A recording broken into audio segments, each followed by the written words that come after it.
ভালো না লাগে আমাদের ভালো না লাগে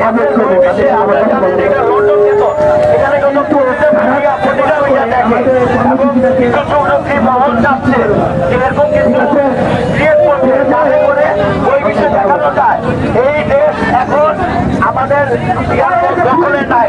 এটা একটা